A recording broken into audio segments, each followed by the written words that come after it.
For nearly 10 months, 16-year-old SOLARA and her sister have been inseparable. Now registered in Sudan as Eritrean refugees, the two fled their country with help from smugglers. SOLARA says the deal was for the smugglers to bring them to Sudan, but what happened next didn't go as planned. The smugglers from our country demanded more money. When we told them we didn't have money, they traded us to smugglers on the Sudanese side of the border. SOLARA now lives here in Chagarab camp in the eastern state of Kassala along with other refugees. According to the United Nations, more than 120 Eritrean refugees are in Sudan. Most of them are in Kassala. And unless registered, refugees and asylum seekers aren't allowed to leave the camps. As a result, few know about the global coronavirus pandemic. But those who do are worried.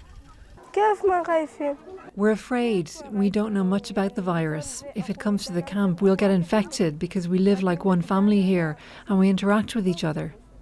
Since the detection of the first coronavirus in Sudan, the country's transitional administration issued several directives to try to contain it.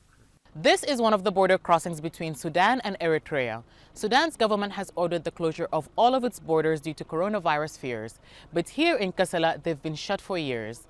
But away from government-sanctioned crossings, most of the border is open, making smuggling of people and goods easy. Most parts of the nearly 700-kilometer border look like this. Open land with little movement during the day, and according to local authorities, smuggling during the night. The military carries out patrol, but the local government says there are challenges in keeping the border completely shut.